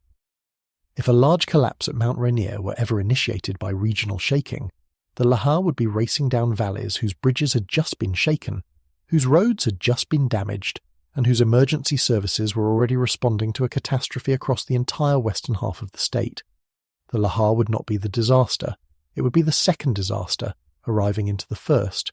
So, 3 suspects, and no way at present to convict any of them. There is also a fourth element that is not a trigger so much as a precondition, and the researchers raise it explicitly. Snow and ice melt could have saturated rocks in the Sunset Amphitheatre and made a slope failure more likely. Read that against the season.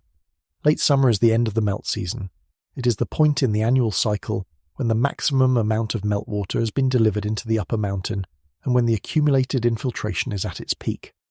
A mass of low permeability altered rock that has been absorbing meltwater since May is, by August, carrying more water and higher pore pressure than at any other time of year. The effective stress holding it together is at its annual minimum precisely when the researchers say the flow occurred. That is a coherent story. It does not require an eruption, it does not require an earthquake, and it does not even require a hydrothermal explosion, although any of those would help. It requires only that the decay continue for long enough, and that one melt season eventually be sufficient. I want to be careful about how far to push this, because there is an obvious next inference, and it is one the research does not make. It is tempting to say that if meltwater saturation is the mechanism, then anything increasing summer melt on the upper mountain makes failure more likely. That is a mechanistic inference, and it follows logically, but it is my extension of the researchers' reasoning rather than a finding they have published, and I am flagging it as such rather than dressing it up as one.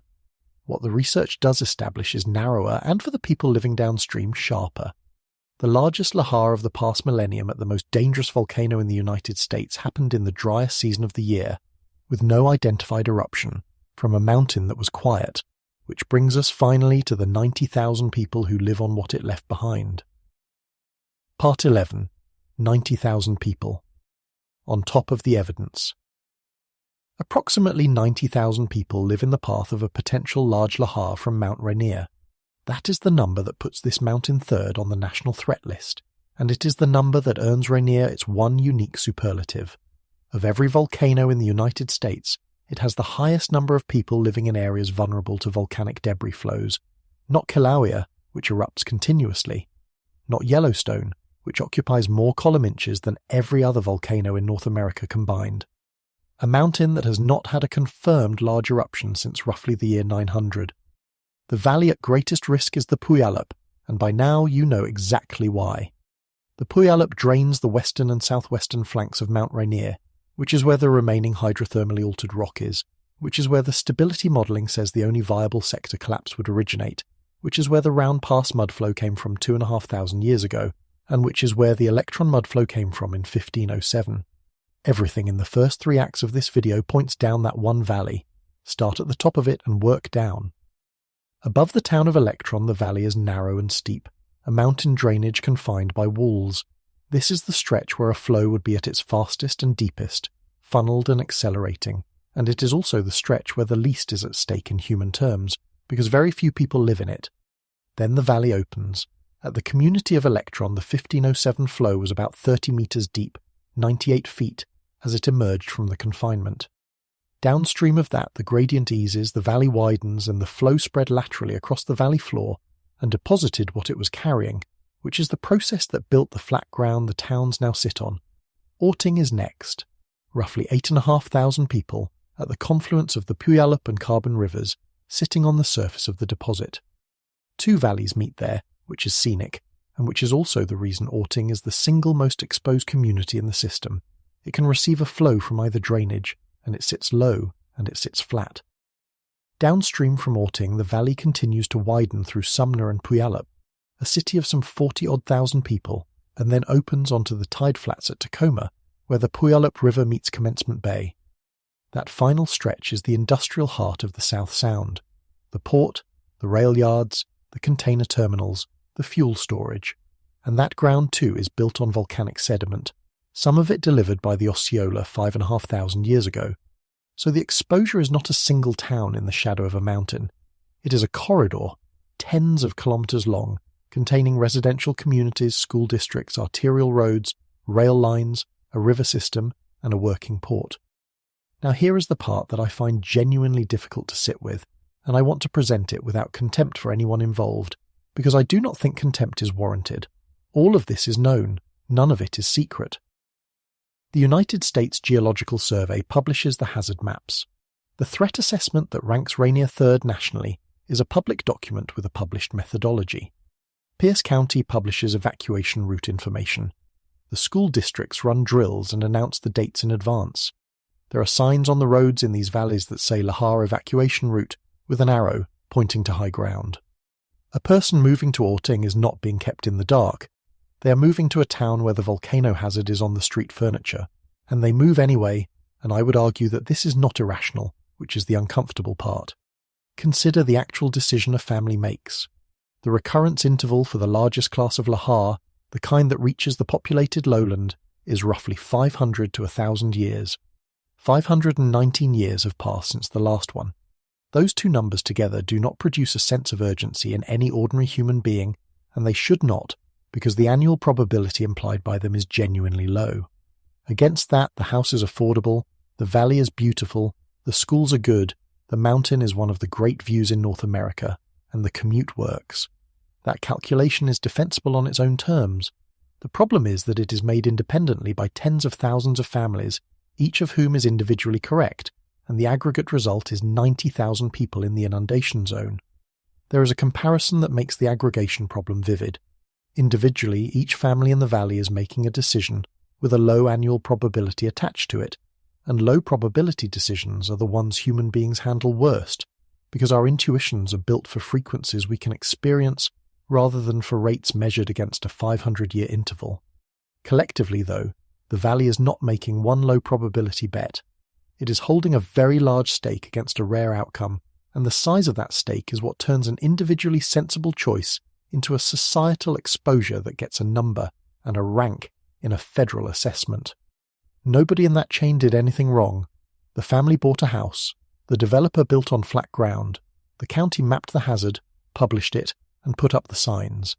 The survey scored the volcano and ranked it third in the nation. Every actor behaved reasonably, and the outcome is 90,000 people in the inundation zone with 50 minutes of notice. This is what I would call the normalization problem, and it is the real answer to the conspiracy theory that always attaches itself to this mountain. You will find people online arguing that authorities know Mount Rainier is about to go, and are suppressing it to protect property values. I understand the intuition. But look at what suppression would actually require here. It would require the survey to publish a threat score of 203 and a national rank of third while secretly believing something worse. It would require the maps showing mud reaching Tacoma to be a cover story for maps showing mud reaching Tacoma. It would require a county government that funds a detection network and holds full-scale evacuation exercises with schoolchildren to be engaged in concealment. The alarming information is not hidden. It is on the signs. What is actually happening is stranger and harder to fix than a conspiracy, because there is nobody to blame for it. The danger has been thoroughly communicated, and it has been thoroughly absorbed, and having been absorbed it has become part of the background of ordinary life, the way people who live on the San Andreas Fault know they live on the San Andreas Fault and go to work anyway. 519 years is longer than the United States has existed. It is longer than any institution in the valley, longer than any family's memory, longer than the town, longer than the county, longer than the state. The mountain's timescale and the human one do not overlap. That is the whole problem, and no amount of publishing fixes it. There is a further wrinkle in how the risk is distributed that makes it harder still. A Lahar hazard zone is not uniform. Within the mapped area there are places that would be buried under many meters of mud, and places that would be caught only at the margin, and the boundary between them can run through a neighborhood, Two houses on the same street can sit on opposite sides of a line that determines whether a family has a survivable situation or not. That granularity is invisible in daily life. Nobody's front door has a depth marking on it. The zone is a colour on a map, and the map is in a planning document, and the street looks like a street. And there is the matter of who is actually in the valley at any given hour.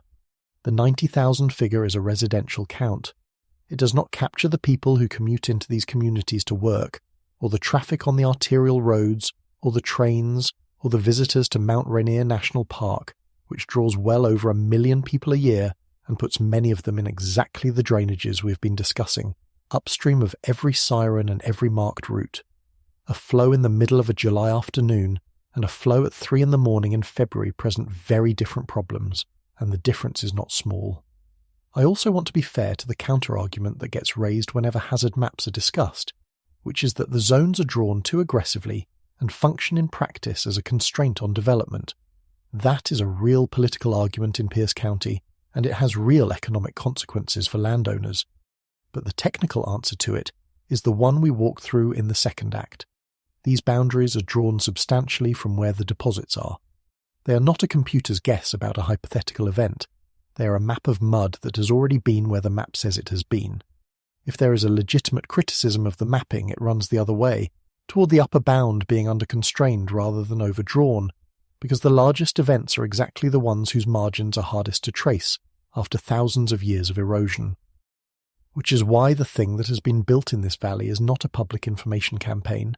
It is a stopwatch. Part 12. 50 minutes. The Mount Rainier Lahar detection system exists because of a decision made in the middle of the 1990s, when concern about Lahar hazard in the Puyallup and Carbon valleys reached the point where somebody decided to do something structural about it. Monitoring began in 1995. The first version of the detection system was installed in 1998, along the Carbon and Puyallup river valleys in the southeastern Puget Sound region. It has been in place, in some form, for more than a quarter of a century. The architecture is conceptually simple. You put instruments in the valleys where a lahar would travel, and on the slopes of the volcano itself, and you configure them to recognize the specific seismic signature that a lahar produces. A lahar is not silent. A wall of rock and mud moving down a valley generates continuous ground vibration in a characteristic frequency band, sustained over minutes rather than the brief pulse of an earthquake, and increasing in amplitude as the flow approaches a given station and decreasing as it passes. That signature is distinctive enough to be recognized automatically. The current network consists of tens of seismometers and other instruments placed on the volcano's slopes and in vulnerable lahar paths, including the Puyallup and Tahoma Creek drainages. Note those two names again. Puyallup and Tahoma Creek are the drainages below the Sunset Amphitheater. It is operated and maintained by the Pierce County Department of Emergency Management, with technical assistance from the survey. That division of labour is worth noticing. This is not purely a scientific instrument. It is a county emergency management asset that happens to be built out of geophysical hardware, and the reason it exists is not to advance research. It is to make a siren go off. The system has been substantially rebuilt in recent years. In 2020, officials announced the first installation of a modern early warning system in over a decade, with 5 new lahar monitoring stations.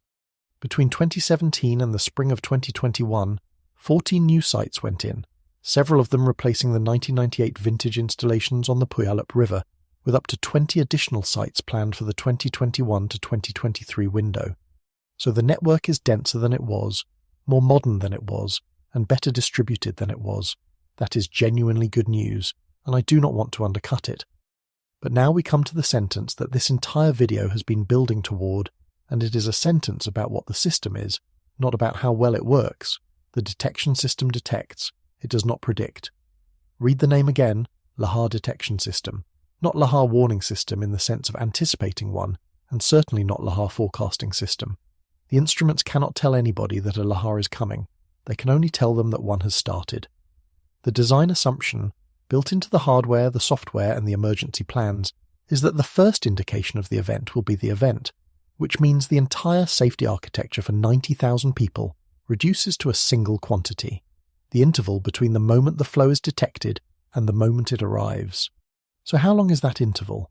Modelling work using DCLAW, a physics-based debris flow model developed by survey scientists in collaboration with university researchers, indicates that a large lahar could reach the community of Orting in as little as 50 minutes. Scientists at the Cascades Volcano Observatory described the arrival time at Orting as less than an hour. 50 minutes. That is the number. That is what stands between a detection at the head of the valley and a wall of mud at the confluence of two rivers in a town of 8,500 people. And 50 minutes is not 50 minutes of usable time, because some of it is consumed before anybody in the town knows anything. The flow has to travel far enough to be unambiguously detected, the detection has to be processed and confirmed, the alert has to be issued, and the sirens have to sound. Whatever remains after that is the evacuation window. It is worth being explicit about why detection is hard even when a flow is enormous, because the intuition is that something this violent must be trivially easy to notice. The difficulty is not sensitivity, it is discrimination. A seismometer in a river valley picks up a great deal that is not a lahar. Earthquakes, wind, traffic, logging, rockfall, high water during a storm, the river itself moving boulders in a flood. A system that alarms on all of those is worse than useless, because a network that cries wolf teaches an entire valley to ignore it, and an ignored siren is the same as no siren. So the software has to distinguish the sustained, broadband, amplitude ramping signature of a debris flow from everything else, and it has to do it in seconds, and it has to be right. Every improvement in the network over the past decade has been as much about reducing false alarms as about increasing coverage. There is also the question of where in the system a flow gets caught. Instruments low in the valley will always detect a lahar eventually, but by the time a flow reaches them, it is already most of the way to the towns. Instruments high on the volcano detect it far earlier, and by far more time, but they are harder to install, harder to power, harder to maintain, and more exposed to being destroyed by the very event they are watching for. The build-out of the last decade, replacing the 1998 vintage stations and pushing new sites into the drainages, is fundamentally an argument about that trade-off. How far up the mountain can you afford to put your ears? Now consider what 50 minutes actually buys you, and here the geography turns out to be unexpectedly kind. The valleys below Mount Rainier are not wide. High ground, in most of the exposed communities, is not far away in absolute distance. In Orting, the distance from the town to ground above the inundation zone is a distance a reasonably fit person can cover on foot in the time available. Not comfortably, not without urgency, but it can be done. On foot is the operative phrase, and it is the reason the planning in this valley looks the way it does. If 90,000 people, or even the 8,500 in Orting alone, attempt to evacuate by car, the road network gridlocks within minutes, and the evacuation fails completely. Everyone dies in their vehicles on a road that is not moving. The pedestrian evacuation route exists because the roads do not work, and the entire plan is built around the assumption that people will walk or run.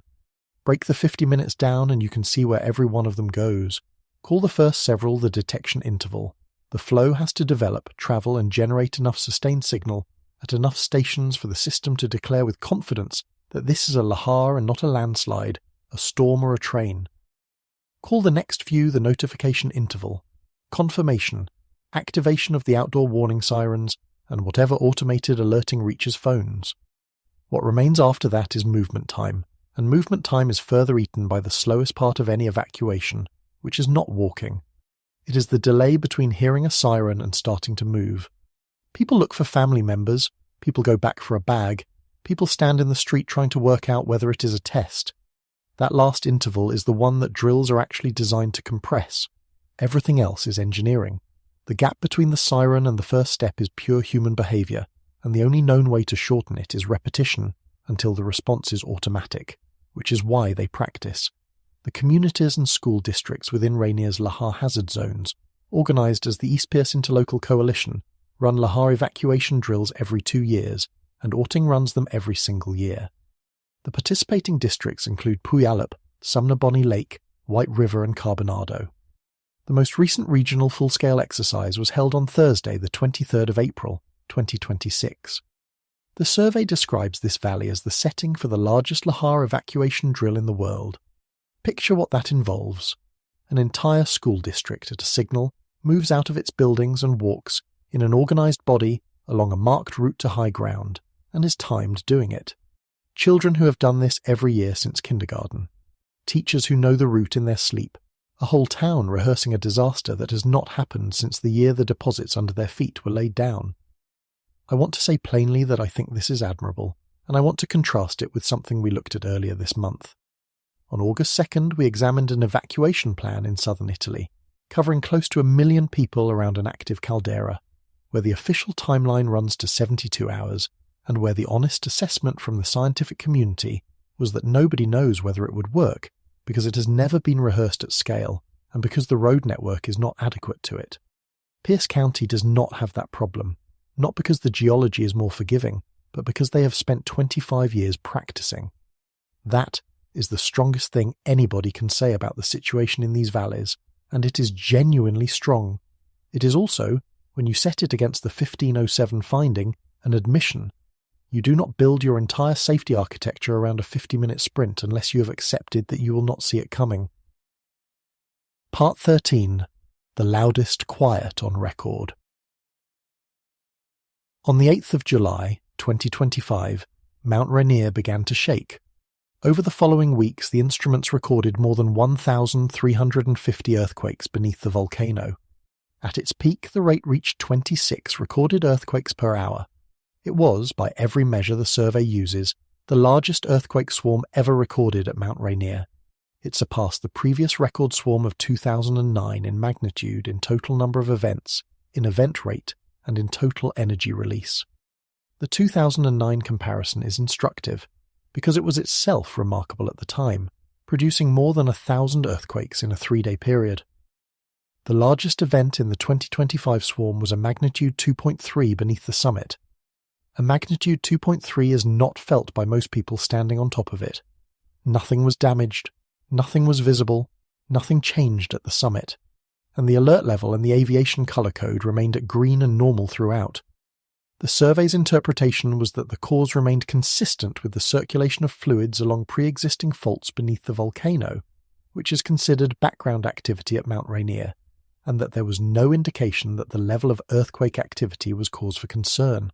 That is, I want to stress, almost certainly the correct scientific reading. A swarm of very small earthquakes with no accompanying ground deformation, no change in gas output, and a maximum magnitude barely above the threshold of human perception is not a volcano preparing to erupt. It is a hydrothermal system moving fluid around, which is what hydrothermal systems do. But read that sentence one more time with the first act of this video in mind. Circulation of fluids along pre-existing faults. That is the alteration engine. That is precisely the process that has been converting the inside of Mount Rainier into clay for thousands of years, and in July of 2025 it produced the largest seismic swarm in the volcano's monitored history, and the entirely accurate official description of that was background activity. The largest swarm ever recorded, and the correct answer was nothing is happening. Both halves of that are true, and holding them together is uncomfortable in a way I think is worth sitting with rather than resolving. There is a second reason the 2025 swarm deserves a place in this story, and it is about how the public receives news from a volcano. For several weeks the coverage was substantial, because the numbers were genuinely striking, and because the phrase largest ever recorded is irresistible. Then the swarm decayed, the alert level never moved off green, and the story ended. The lasting impression left with the general audience was that Mount Rainier had a scare, and it turned out to be nothing. That impression is accurate about the swarm and misleading about the mountain. It teaches people that the way to think about Rainier is to watch for episodes of seismic activity and to relax when they subside, which is exactly the wrong instinct given everything the 1507 finding suggests. The swarm was not the hazard. The swarm was the fluid system announcing in the mildest possible way that it is still there and still moving. The hazard is what that fluid system has been doing to the rock for the last several thousand years, and that does not produce headlines because it does not produce events. While we are correcting the record on this mountain, there is one more item worth addressing because it gets repeated constantly. You will very often see it stated that Mount Rainier last erupted in 1894. The evidence for that is thin to the point of vanishing. On the 24th of December 1894, members of an expedition at the northern foot of the mountain reported seeing small plumes of white steam and a single darker plume rising slowly from the distant summit. That is the observation. Against it, A clear photograph of the volcano taken from Tacoma on the 29th of December shows no eruptive activity whatsoever, and no tephra or other deposit has ever been found that would confirm an 1894 eruption. The broader assessment of 19th century reports, covering the period from about 1820 to 1894, is that they were most likely phreatic steam explosions caused by hot gas meeting ice, or simply dust clouds thrown up by large rockfalls. Minor pumice was last erupted somewhere between 1820 and 1854. The most recent genuinely large eruptions in the record cite at roughly 1100 and roughly 2,300 years ago. So Rainier's reputation for recent activity is weaker than the reputation suggests. It has been quieter, for longer, than most people assume. I find the 1894 story genuinely interesting as a case study in how a fact gets manufactured. A handful of people saw steam on a winter day and reported it. The report entered the written record. The written record was compiled into eruption catalogues. The catalogues were cited, and the citation became a line in every subsequent summary, and now it is a thing that everyone knows. Meanwhile, the photograph from the 29th of December, showing an ordinary mountain and the complete absence of any deposit in the ground, sit quietly underneath the claim, contradicting it. It is a reminder that in the earth sciences the ground is the primary source, and everything else is testimony, and testimony from a distance, on a cold day, about a mountain that generates steam and rockfall dust as a matter of routine, is weak testimony. And here is why that cuts the way it does. Every year that Mount Rainier does not erupt is a year that reduces the case for an imminent eruption, and does absolutely nothing to reduce the case for a collapse. The eruptive quiet and the hydrothermal decay are independent variables. One of them has been reassuring for 1,000 years, the other has been running the whole time. Part 14. What the Sirens are waiting to hear. Let me put the whole thing together, because I think when you assemble it the shape is clearer than any individual piece.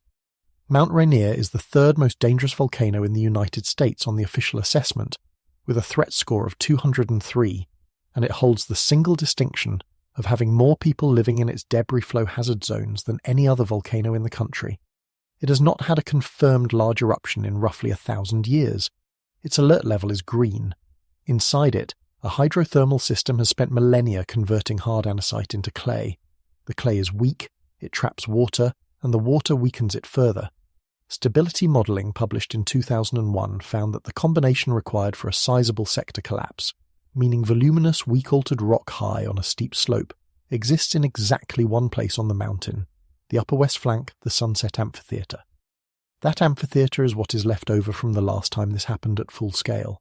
5,600 years ago, the Osceola mudflow took the altered rock off the summit and the east flank, filled the White River Valley up to 150 metres deep, spread across 210 square kilometres of lowland, reached the sites of Tacoma and Kent, and continued 20 kilometres underwater into Puget Sound. 2,500 years ago, the Round Pass mudflow came off the Sunset Amphitheatre itself.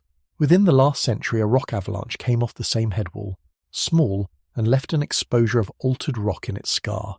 And 519 years ago, in the late summer of 1507, the Electron mudflow came down the Puyallup Valley, buried a standing forest under 30 metres of mud, snapped Douglas for 3 metres thick, and laid down the ground that Orting is built on. The trees it buried were dated in 2026 by matching their rings against Douglas fir chronologies from Vancouver Island. The late wood in their final rings put the burial in late summer, which is the driest part of the year here, and therefore the wrong season for a rainfall-triggered landslide. And when researchers went looking for the eruption that must have caused it, they found no ash layer corresponding to a 1507 eruption at Mount Rainier. The cause is listed as unknown. Beneath that mountain, 90,000 people live in the inundation zone. A detection network of tens of instruments, run by a county emergency management department, watches the valleys. It cannot forecast. It can only notice. And when it notices, the people in Orting will have something in the region of 50 minutes, on foot, along a marked route, which they have rehearsed every year of their lives. That is the situation, stated as plainly as I can state it. There is one more comparison I want to draw before I stop, because it puts the whole argument in a single frame.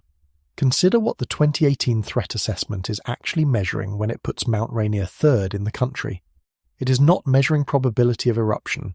If it were, Rainier would rank far lower, because a mountain that has not erupted significantly in a millennium and sits at green is not, by any reasonable estimate, near the top of the list for imminent activity.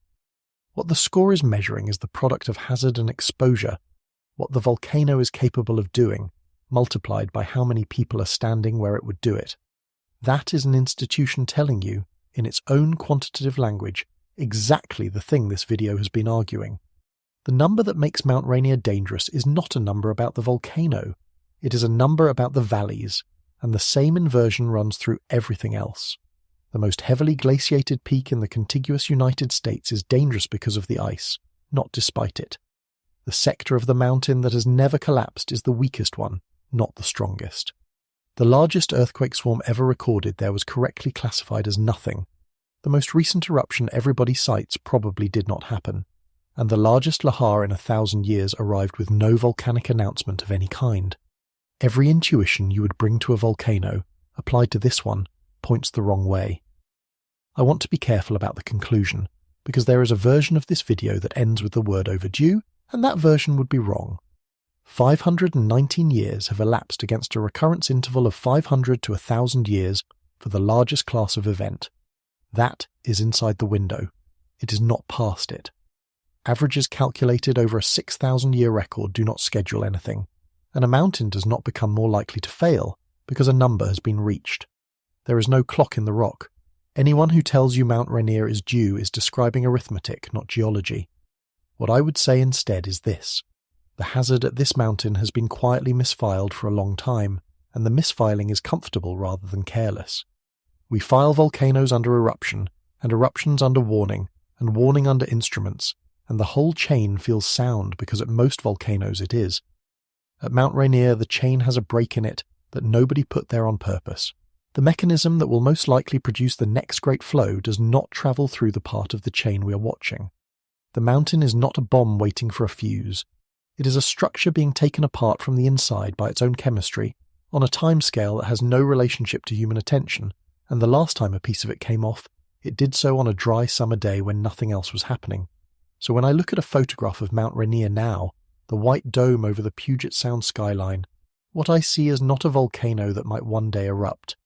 I see the last remaining reservoir of rotten rock on that mountain, sitting on its steepest face, under a cubic kilometre of ice, above a valley with a town in it. And I keep coming back to the same open question, because it is the one that would change everything if it were answered. 3 suspects were named for 1507, an eruption too small to leave ash, a hydrothermal explosion, an earthquake. Each one implies a completely different set of precursors, and therefore a completely different answer to whether the next one can be seen coming at all.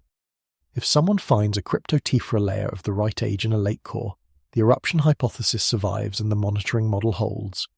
If someone finds a hydrothermal explosion deposit, then the trigger is a process nobody can observe from outside the mountain. If someone finds a matching earthquake horizon, then Rainier's collapse becomes a rider on the Cascadia problem. Nobody has found any of them yet. There is a strange kind of comfort available in that, and I want to offer it before I close because I do not think the honest conclusion here is despair. A question that is open is a question that can be closed. The people working on this are not stuck. They have a dated event, a named source area, 3 testable hypotheses and a set of archives that could still yield the decisive layer. Half a century ago, none of that existed. The electron mud flow was a smear of undated mud in a valley wall. The alteration inside the mountain was barely characterized, and there was no detection network at all. Every part of what we have walked through tonight is knowledge that did not exist within living memory, and most of it arrived in the last 25 years. The mountain has been decaying for millennia, and it will keep decaying regardless of what anybody publishes. What changes is only whether the people living underneath it get any warning, and that is a question about instruments, archives, and attention rather than about geology. It is, in other words, a solvable problem sitting on top of an unsolvable one. So the question is not when Mount Rainier will erupt. The question is which of those 3 things happened on that summer day in 1507, because until somebody answers it, nobody can honestly say what the sirens in the Puyallup Valley are actually waiting to hear.